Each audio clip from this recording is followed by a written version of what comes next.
Good afternoon, everybody. This is Casey O'Brien, Executive Director and Principal Investigator of the National Cyber Watch Center, and I want to welcome you to this month's installment of our ongoing webcast series, Recruiting Women to Cybersecurity from Intention to Action with Donna Milgram. And I'm sharing my screen. Are you hearing me okay? And are you seeing my screen? Just real quick. All right, great. Thank you. So just a few business related items. Video is not necessary. Donna is going to be on video and you should see her in your participant list there. And I'm not going to be on video though. And of course, keep yourself muted when not asking questions. And speaking of questions, we will save time at the end. So as questions arise, I would encourage you to use the Zoom group chat feature to send those questions. The way we have it set up is they'll come to me and I'll collate those for Donna, and then she'll address those at the end. So this is the 6th year we've run this webcast series. They take place usually the last Thursday of each month. They're an hour long. And the whole goal is to bring subject matter experts together with industry, government representatives, and our academic community. We record them. This is being recorded, so if you do not want to be on the recording, then certainly don't unmute yourself and ask questions. You can simply type any questions or interact with me via the group chat feature. And once the video recording from today has been cleaned up and posted on our YouTube channel, we'll send out an email with a link to that. Up next in our webcast series on the 29th of October is a really interesting discussion around cybersecurity awareness for public health researchers. And it's going to be, the presenter was a recent recipient of the 2020 National Cyber Watch Center Innovations in Cybersecurity Education's Award. So be sure to look for email communications and information on how to sign up for that one. So today's webcast, as I mentioned, Recruiting Women to Cybersecurity from Intention to Action.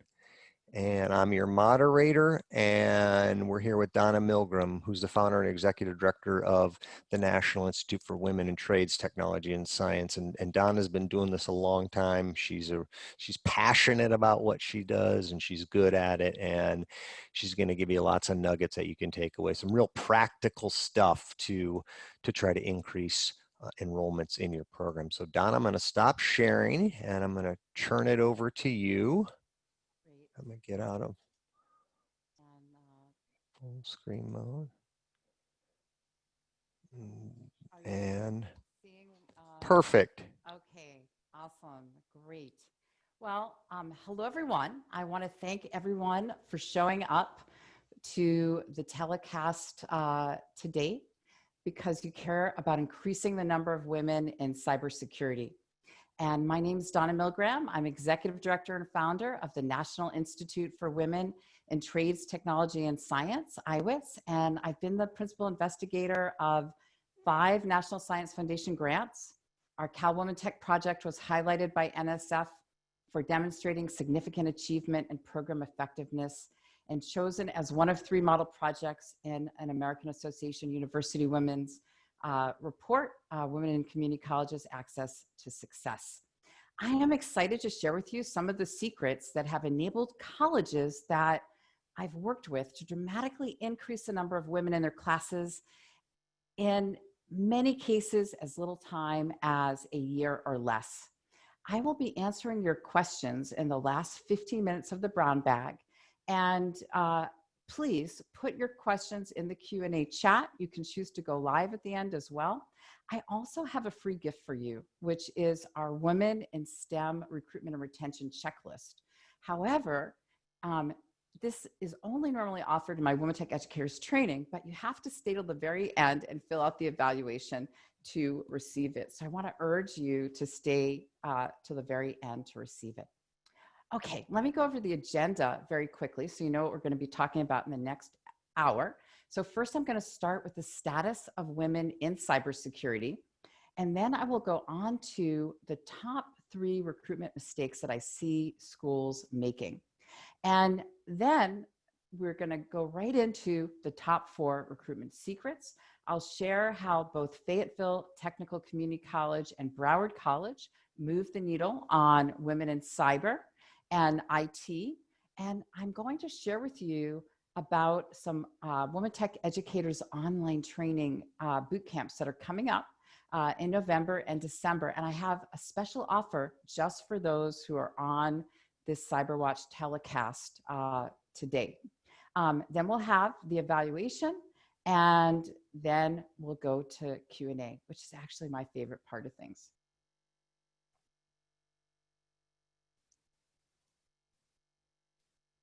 So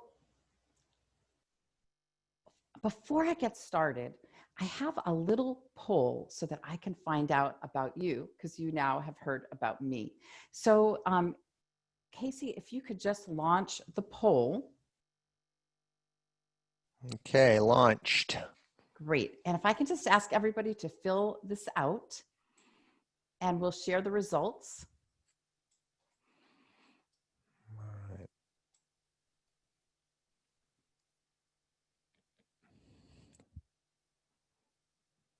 Starting to come in. There's a couple. Great. There we go. So we got 2 people, that 4 are affiliated with this, 5 are affiliated with the cyber, 6 are affiliated with the cybersecurity program, 7, 4 out of 8 said that between 11 and 20% of their program has females. Well, let's get all the results in, and then I'll go through them. Okay. Thank you.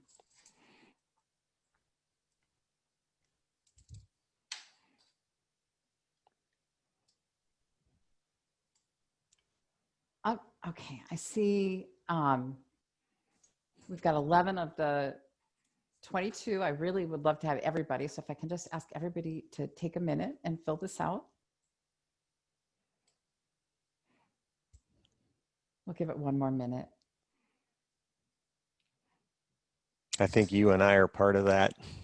Oh, okay. 20, 20, okay. 25. So it looks good. 23 would be everybody pretty much. So, well, Okay. 12 Okay, out of 10. why don't we go ahead and end the polling? Okay. And if you can share the results, let's take a look. So are you affiliated with a cybersecurity program? 92% said yes. If you have a cybersecurity program, what percentage of students are female? 50%, 10% or less, not surprising. That's why you're here. 42%, 11 to 20. And then has your school tried recruitment strategies to increase female students in its cybersecurity program? 42% yes, and 50% no. 8% not sure. Is Patriot Girls event for grades 9 through 12 an effective recruitment strategy for a college? 83% said yes, 17% said no. I'm going to give you the answer to that later. Is a cyber summer camp for girls in middle school an effective recruitment strategy? Same, 83, 17%. Okay, great. Thank you so much for filling that out. And I am now going to share with you, I thought you would be interested to know that I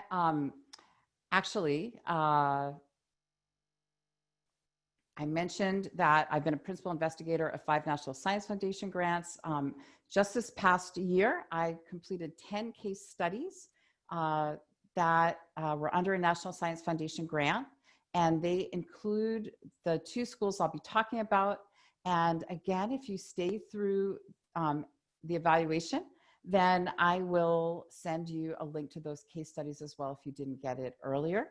And I have ended up having some specialty in cybersecurity in particular, and you can see that I have participated in a number of different conferences and roundtables. But what I care most about, quite frankly, because I have been doing, don't tell anybody, I've been doing this for 35 years. And what I care most about is that I now have a system in which dozens of two-year colleges are finally able to move the needle on women in CTE in a year or less, most in only one semester. And so, for example, we have Fayetteville Technical Community College, and in just 5 months, they went from having 12 females to 22. And you can see that the number of males also increased from 58 to 101, again, in just 5 months' time after coming through the WomenTech Educators Training. Broward College in Florida also came through our online boot camp, and they went from having 149 women to 226, an increase of 77. That was in 1 year's time across their whole CS IT department that included cybersecurity. And the number of males went from 751 to 1,009 as well in 1 year's time.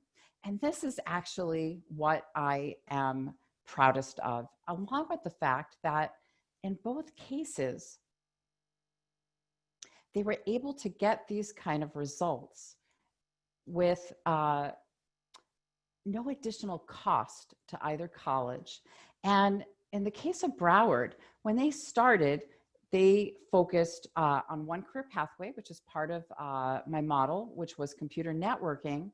And they had an increase in one semester of 5 to 15 women and 80 to 100% retention. But then they were able to roll it out across their entire department on their own because they had the model and the system. So it's sustainable and it's scalable.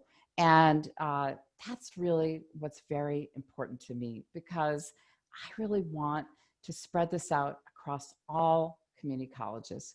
Now, I also want to share with you a little bit about my own personal connection to women in cyber. So on the screen, you see me with Kemi McCauley Newman, and she was actually an intern for the National Institute for Women in Trades, Technology, and Science from age 14 to 19. And it so happened that she actually graduated from college, UC Berkeley, at age 19. And I had encouraged her to take a gap year and to focus on cybersecurity. I had already recommended computer networking, and that's something she took and loved. And so she, in fact, worked on cybersecurity. She ended up getting into Hopkins, and she got her master's there, and she has her own firm now. She has major national agencies in Washington, D.C. area where she lives as her clients. And I have to tell you, Kemi is amazing, but it hasn't always been easy for Kemi. She started her career at the same time. She got married right after college, and then she had her first son, and then 5 years later, she had her second son. So she was starting her family at the same time that she was also starting her career. And so part of what I am doing here is I really want to dedicate this telecast and this work to Kemi and to other women that are coming behind her, as well as people of color, because what IWITS and what I'm about is making it easier for them to be successful in the field. And so that's really what we are here to do today, which is empower educators and counselors to empower women and girls so that they can literally see themselves in all kinds of careers, including cybersecurity. And what I neglected to mention is I am proudly a junior mom to Kemi, and that is something I'm very proud of as well. Okay, so let's take a quick look at what the current picture is for women in cybersecurity. So this study is from 2017, and it was done for the Executive Women's Forum on Information Security, Risk Management, and Privacy. And they said that there are 1.8 million empty security positions expected by 2020. So I guess that's here now. And that women make up 11% of the global security workforce. Now, in 2013, women made up 11%. So you can see that the needle had not moved in those 4 years. So I'm going to show you some other data. This is from 2018. A report was done by ISC Squared, and they said that there's now 24% women, a significant increase in cybersecurity. But they noted that there's a change in the research methodology. And so I looked at that report very closely. And I found that the change was that you only needed to spend at least 25% of your time on cybersecurity responsibilities. And I have a guess about this, which is that I think that now they included many women who may be in executive assistant or administrative positions who also do cybersecurity. And it so happens that I have a very good friend who changed careers midlife when she was an executive assistant, and she was mentored by the head of the department. And she is now a director in IT security. And I've talked about it with her. And she said there's a lot of women. So I think that this leap is not because we've done such a great job in a couple of years of getting more women in, but I think it's because of how it's being counted. Okay, I am going to jump in now to how to not recruit women to cybersecurity. I want to make sure that you are not making any of these common recruitment mistakes. And so recruitment mistake number one is recruiting women to cybersecurity the same way that you recruit men. There is research that shows that women enter from a different place overall than males do. So now it's interesting because 51% of women have a master's degree or higher compared to 45% of men. And so they actually have slightly higher education.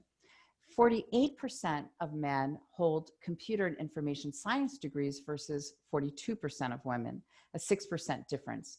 In engineering and engineering technologies, 21% of men hold undergraduate degrees in that area versus 15% of women. So overall, in the aggregate, technical degrees are 70% for men, undergraduate, and only 56% for women. And by the way, women have more IT security certifications than men. And I'm going to guess that's because they have to prove themselves more. What we see is that women come 20% from social sciences and history. So if we only look for women in the places that we're looking for the men, we're going to miss out on those 20% of women who are coming from social sciences and history, which is only 4% for men.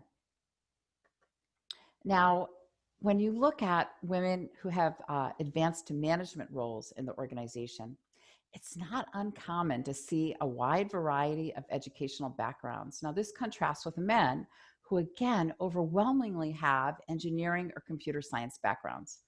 Among women who have advanced to the management roles, their wider variety of backgrounds reflects the different skill sets that women bring to their roles and highlights the values of their interdisciplinary skills. So women are 16% in business, slightly higher than men. And they're also, again, at the management level, we see them at 7% in social sciences and history, 5% in humanities. Men don't have a significant showing with this kind of background. When we take a look at the percentage of women awarded degrees in CS and engineering in 2016, we see that only 21% of women have engineering BSs, 19% in computer science, and at the AS level, only 15% women in engineering, 21% in computer science. So if you're only looking in these same areas where you traditionally look for men, you are not going to be able to find the full breadth of women who are also in other places. Now, here's another mistake that I see in terms of recruiting women just like you recruit men, which is I just pulled together from doing a quick search on cybersecurity program web pages what the images are. And I want you to put in the chat if you think that there would be very many women who would be interested in cybersecurity after looking at these particular web pages. Go ahead and put that in the chat.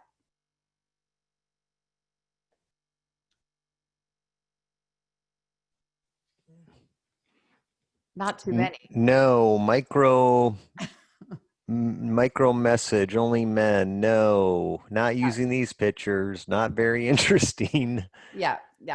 So it's not a surprise that when women look at these images, they're not seeing themselves, or if they are, the woman on the bottom left actually looks pretty unhappy. At least I perceive her to be that way.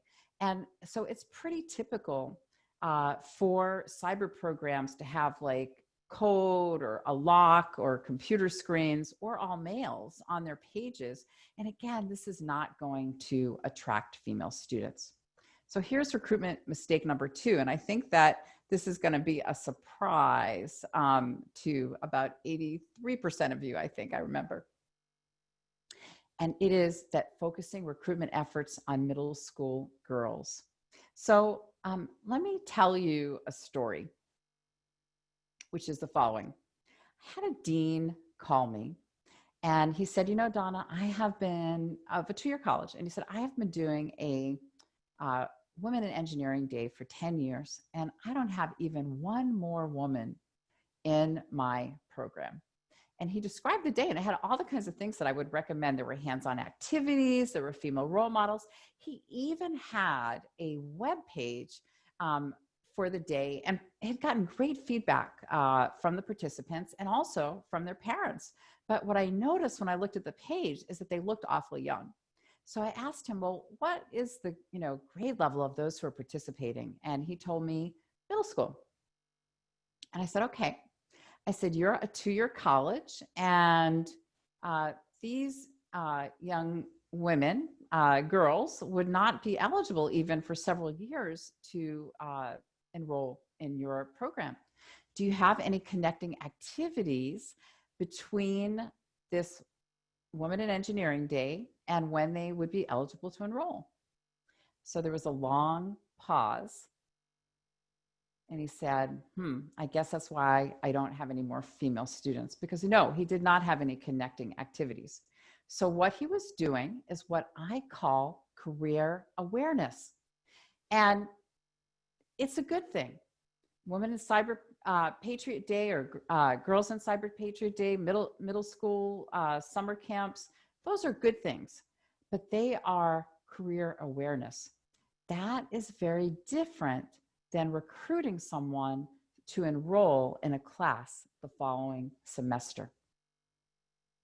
So go ahead and do career awareness if that is something that is important to you, but understand that it's not actually recruitment for enrollment. That is something different, and that's what we're going to be talking about in the secrets. Recruitment mistake number 3 is no robust no women in cybersecurity recruitment campaign, just having one flyer. So sometimes I'll talk to schools and I'll say, have you tried anything? And maybe they put up one flyer that showed a female in cybersecurity, but they didn't have a full female-centered campaign.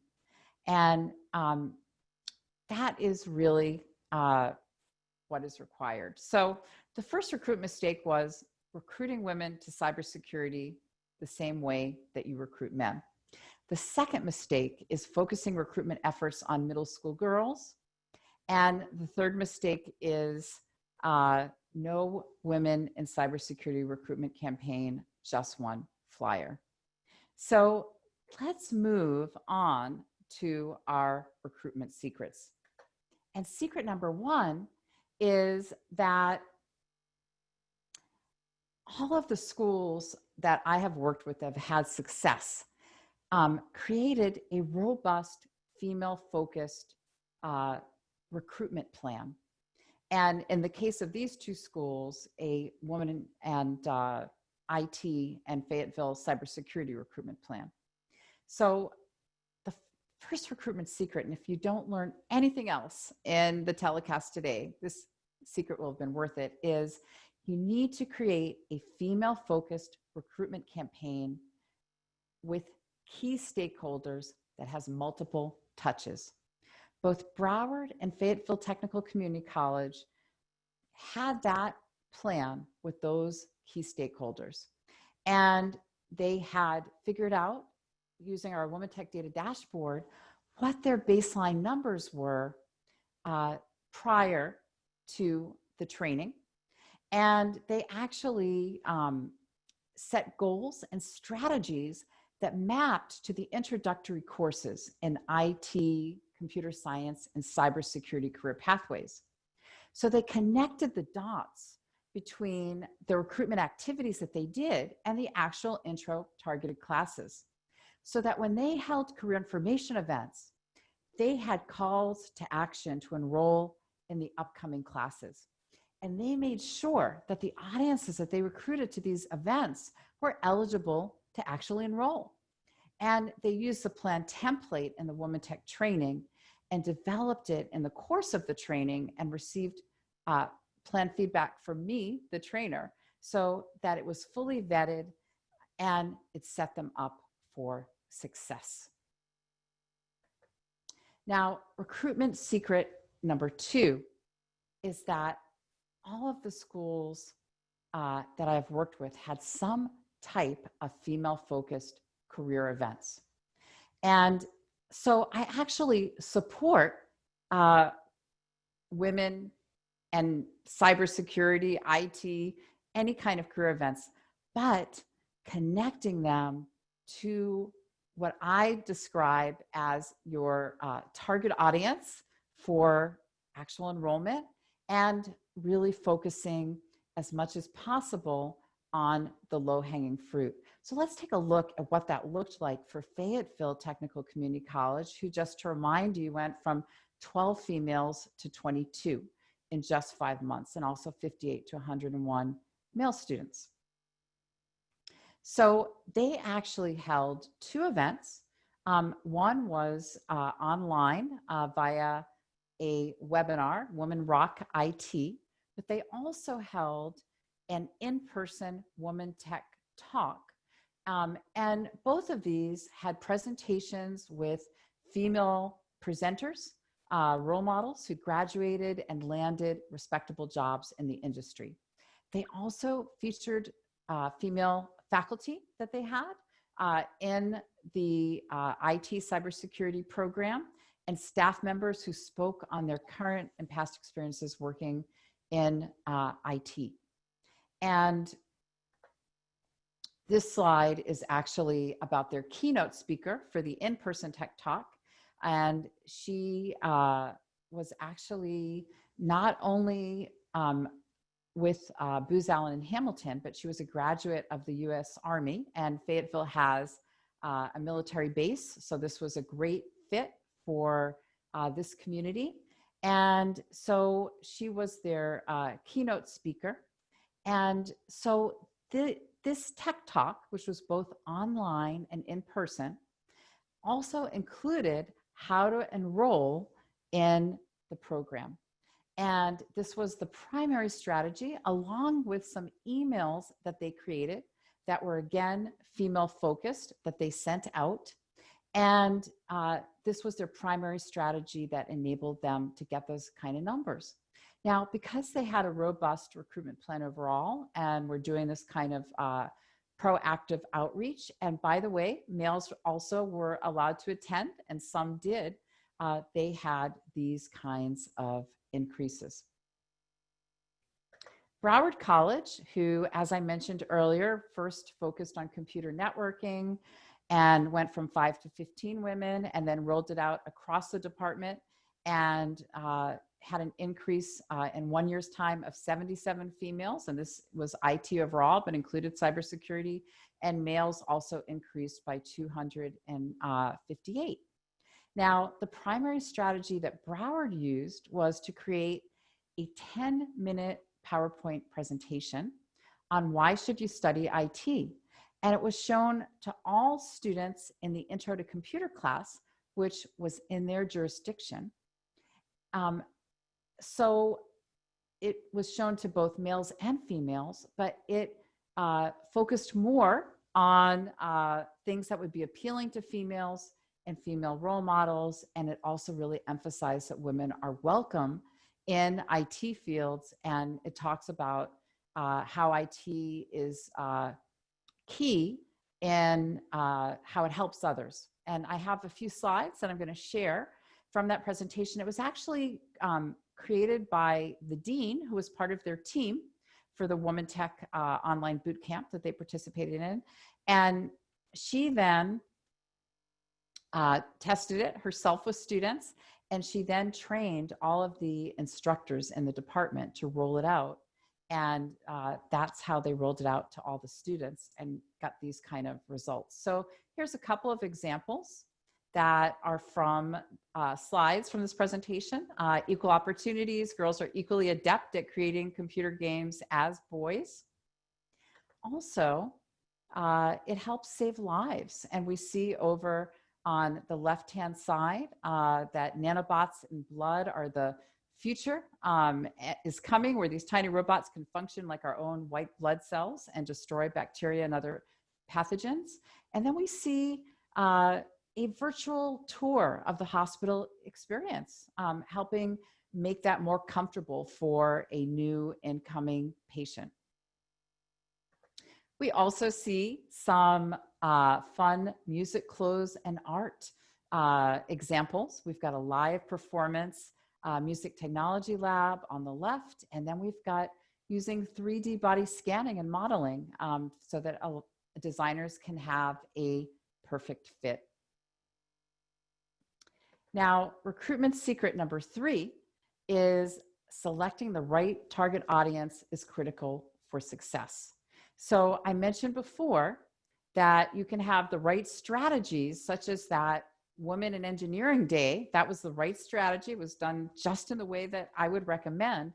But because it was done with middle school girls, it did not work for that particular dean to enroll more females into his engineering program. So here's some examples that can work for IT security.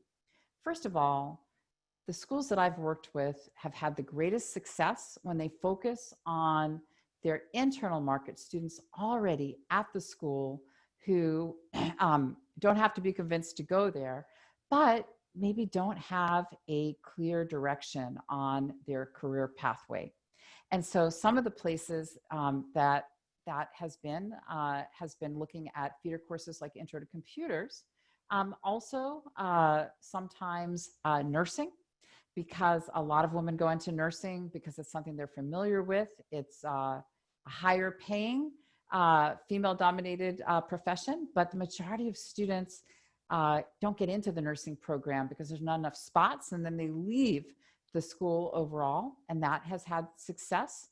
Web design, criminal justice, business administration, I think, based on what I mentioned to you before about a friend of mine who made a midlife career change from executive assistant to now director of IT security for a bank, that you could, on the outreach side, do outreach to women in administrative and secretarial roles, as well as women who are maybe retiring from the military and law enforcement, or young women in ROTC, maybe probation officers or women who are retiring as probation officers. So the goal here is to focus on the low-hanging fruit, because once you have success, then others will be more willing to get on board. And if you want to add in longer-term strategies, then great. But let's have some success, as Fayetteville did the very next semester. And you can see that we focus here narrowly, not broadly, and that's what enables these schools to have these kind of results. And selecting the right target audience for outreach will really make or break your recruitment plan. Okay, our last recruitment secret, number 4, is that e-recruitment is required to be effective. Research shows that the majority of students go online to learn about schools and programs, and at two-year colleges, they mostly do it via their phone, by the way. And so part of what that can look like is having a Women in Cybersecurity webpage with female role models off of your main program page, and having email blasts and a campaign specifically that's female-centered. And some of the schools that I have worked with, and I'll show you an example, have used Eventbrite. And again, having a female focus. And if you use Eventbrite, you know if some people are going to actually come to your event in advance. And it also has its own marketing feature as well. And also, you can populate your online learning system as Broward did, with links out to some of this information. If you have a robust Facebook page, then you may also want to post there as well. Now, I have been teaching schools for over 10 years to recruit online. And I first came across the Ohio Wesleyan University recruiting this way. This is back in before 2010 even, and they had amazing results by doing video chats that included current students as well as some staff. They had 260 students participate in a video chat, and of those in 2010, 220 actually applied to the university and 92 ultimately enrolled. That is a great conversion rate. Now, I also worked with City College of San Francisco and created a whole online recruitment platform for them, including a web page, an Eventbrite, et cetera. And because of that, I was able to insert questions to see how students had heard all along the way. And what you're seeing here is a web page that includes an event that they had, Women Wrench to Success. This was actually an in-person event that they held at 3 different times. And by the way, they went from 0 to 7 women in the auto pre-apprenticeship program in just 2.5 months, and 100% were women of color and 100% were retained. And they all had to go through the city's hiring process in that 2.5 month time period, which was quite extensive. So this was very successful. And what I found was 58% had come through online strategies. Only 19% had come through in-person strategies. And this was even in auto technology, which is much less online than cybersecurity. Now, the event flyer was both disseminated through online strategies and in-person, and we didn't differentiate in the questionnaire. So that 19%, part of that could be online, and then 4% other strategies. What was interesting at the time was that 95% of the recruitment effort had gone into in-person. But as you can see, it was the online where most students heard about the program. Now, this is a makerspace program that I worked with, and they wanted to have 50% females from the get-go. And in fact, they were successful doing so. And they put on both an in-person and an online event. But we actually surveyed the female students that were in the pipeline prior and asked them, would you prefer an in-person event or a virtual event? And majority preferred a virtual event. Well, nowadays with the pandemic, of course, we're all online anyway, but the point is you can have a very successful event with role models online and have these same kind of results. And the schools that I've been working with since the pandemic began are actually doing this via Zoom. Okay, so I want to just include as a bonus some retention secrets. We went through the recruitment secrets, but let me give you at a top level some retention secrets, because these strategies also work for retaining not only female students, but male students. And this slide is from Wachusett Community College. They came through a WomenTech online training, and they went from having only one female student to 9 in biotech manufacturing in one semester, and then 13. But also on the right-hand side, you see that they improved retention from 50% for males and females overall to 100% retention over multiple semesters. So how did they do it? They boosted student confidence and their ability to learn manufacturing. They helped them overcome their fear of math. They also included collaboration and teamwork in the classes.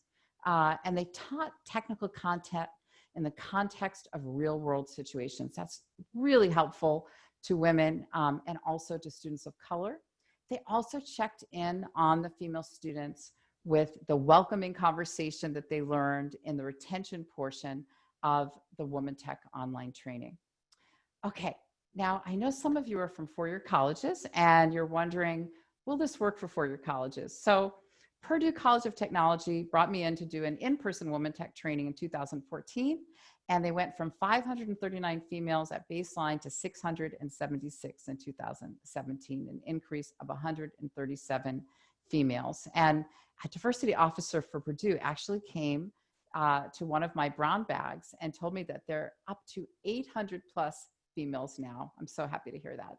So, you know, I want all of your schools to have results like these. And I've been talking about the WomenTech Recruitment Bootcamp. I want to share with you what the system is like. I have a bootcamp coming up in November and December, and I want to walk you through the system so you understand the number of hours it takes, so you can be clear about the time investment. And then right after, we will go to the evaluation so that you can get the free gift of the Women in STEM Recruitment and Retention 4-page checklist.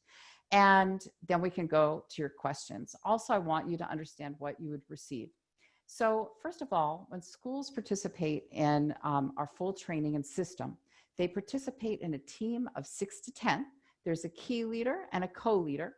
And you know, this list that you see on the screen is over-inclusive, but is an example of who you might have. If you actually wanted to set up a time to talk through with me, who at your school, I'd be happy to do so, but it's a combination of your actual CS, IT, security instructors, administrators, anyone who does outreach and recruitment in this area at your college.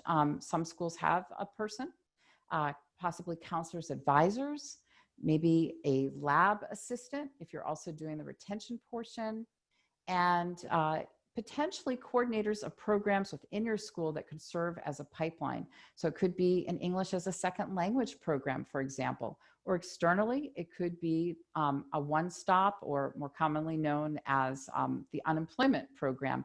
If you are looking at women in the military, it could be someone who is with the program that manages and helps them with their transition. So these are some examples that you see here on the screen.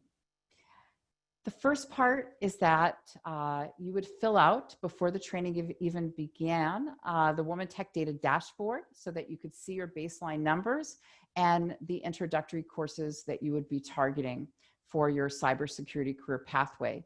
And if possible, it's great to do this a month prior. It can be done up until right at the time. But that's the first step, is to look at your baseline data.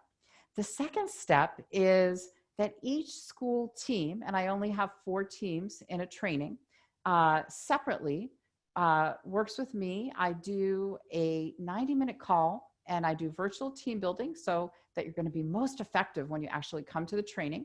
And you then also, I help you with your target audience. What's going to be your lowest hanging fruit, and you actually bring that to the training itself. And this is often done a week prior. It can be done 2 weeks prior.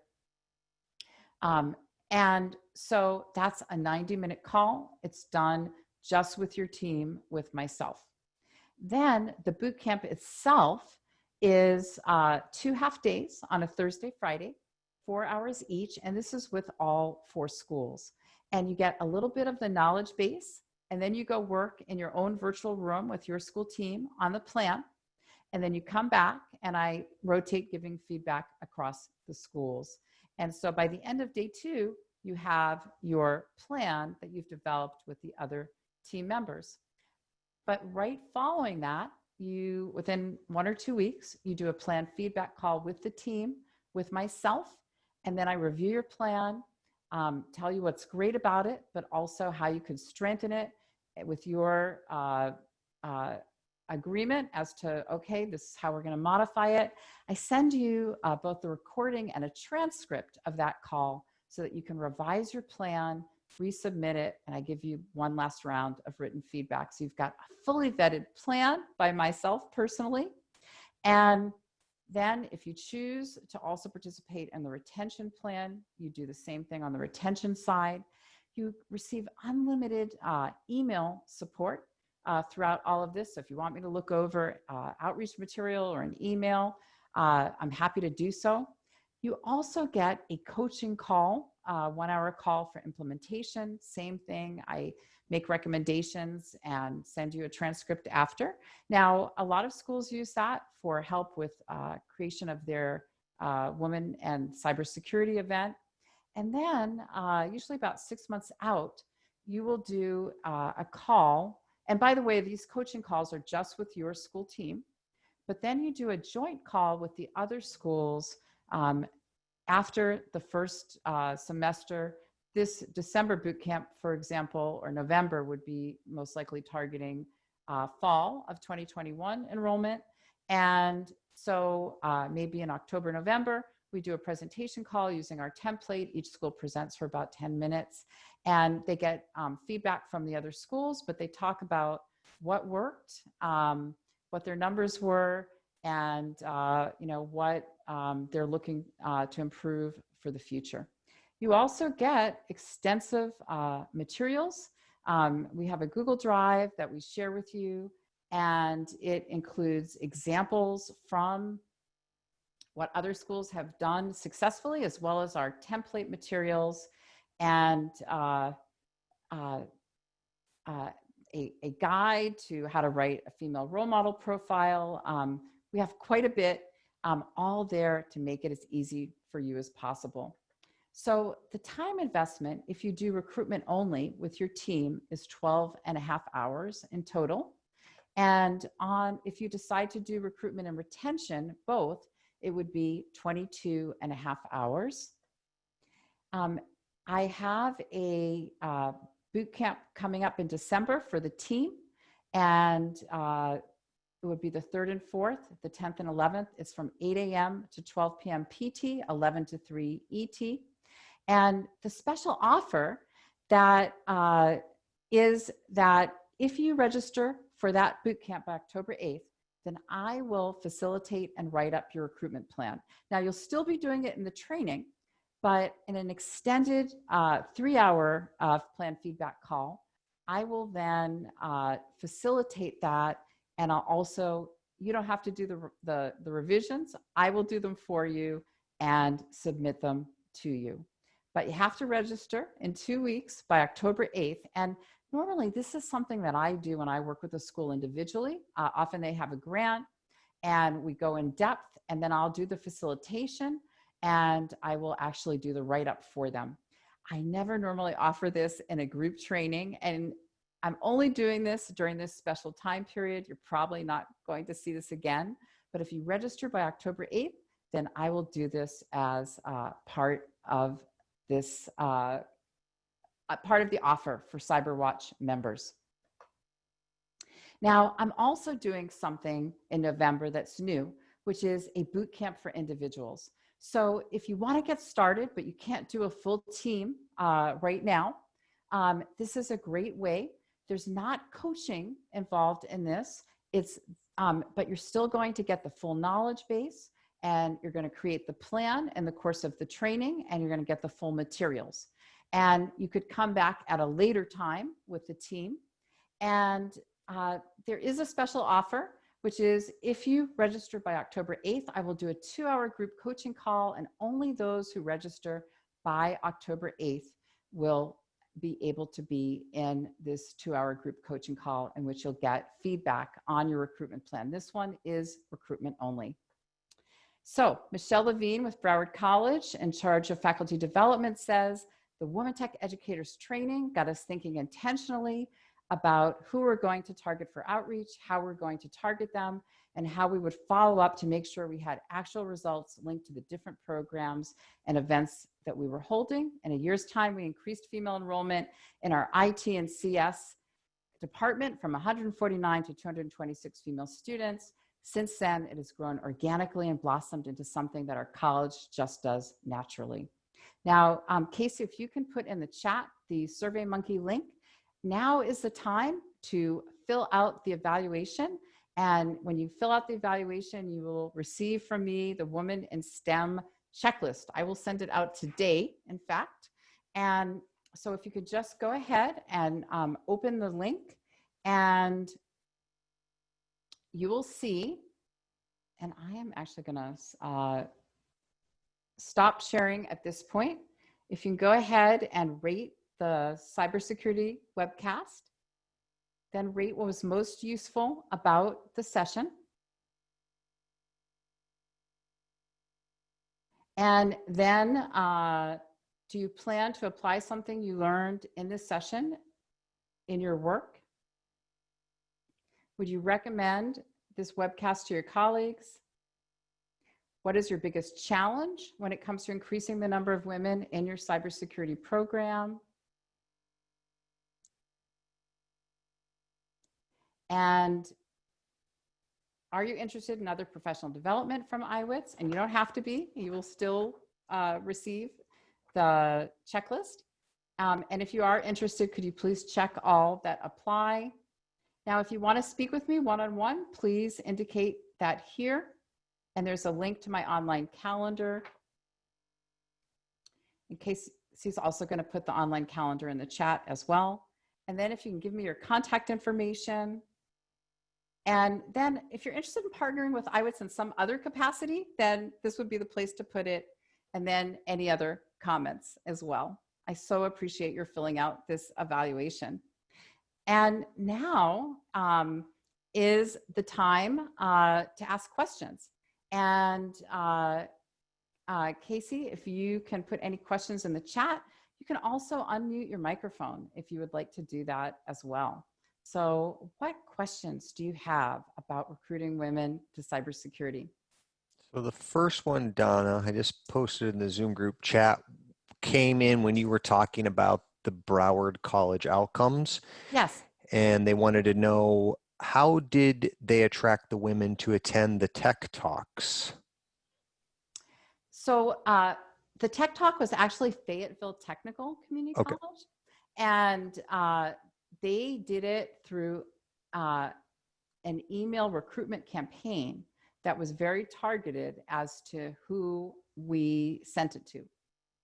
And so it was an email recruitment campaign that was female focused and featured female role models. Great. Great. Thank you. And one more question that came in.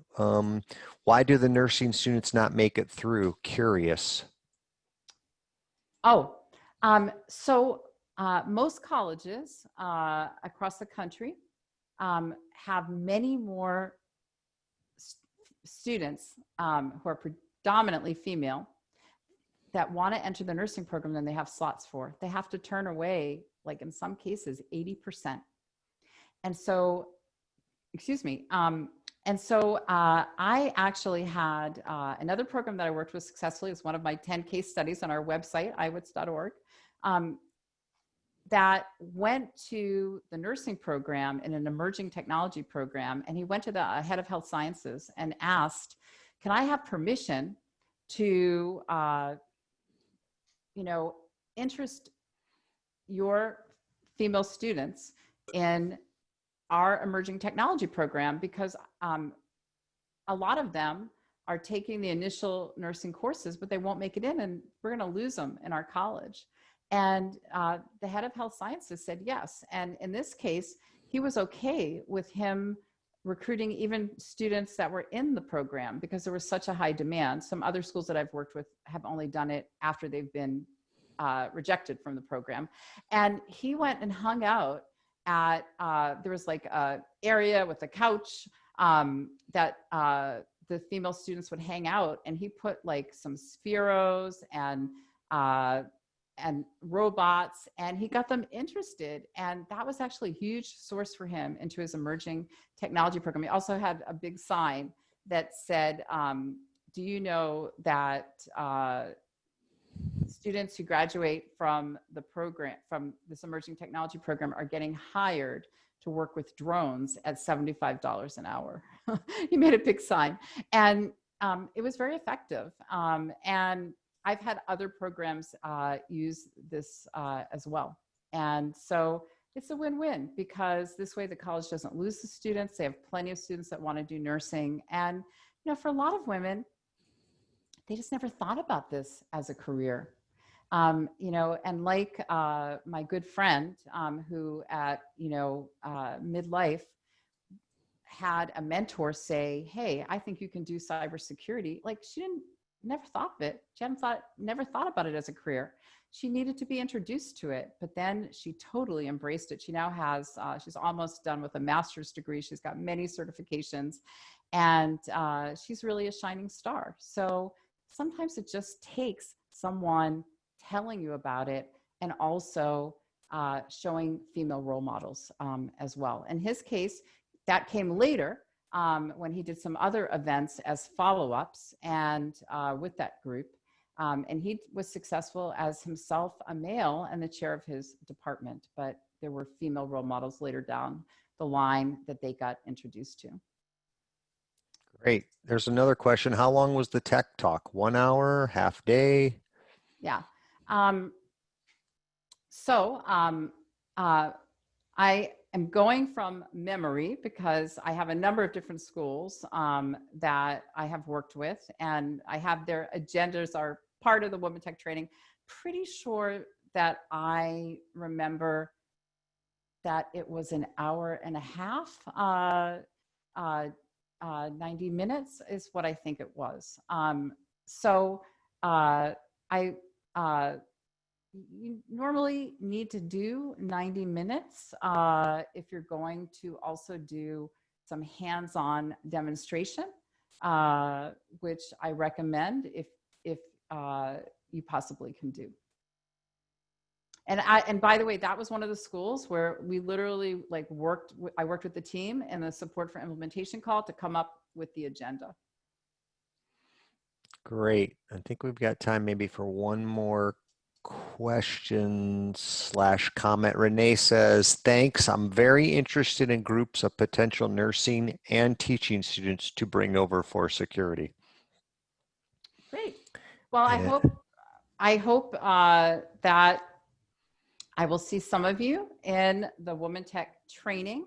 Make sure you fill out the evaluation, because otherwise I will not have access to your email. Also, if you're interested in the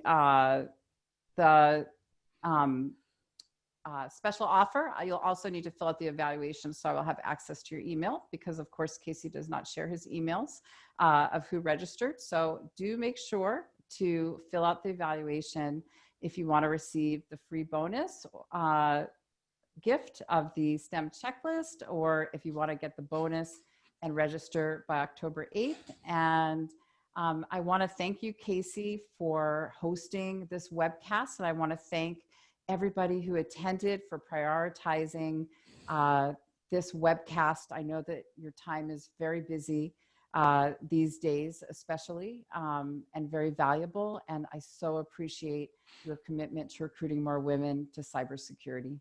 Thank you, Donna, and thank you for all you've been doing. You're a real champion for this, and we appreciate your work. And everybody on the webcast, check your inbox for future invitations and links to today's recording and presentation slide deck. And thank you for all you're doing to keep yourself, your family, and others safe and healthy. And take care. We'll see you next time.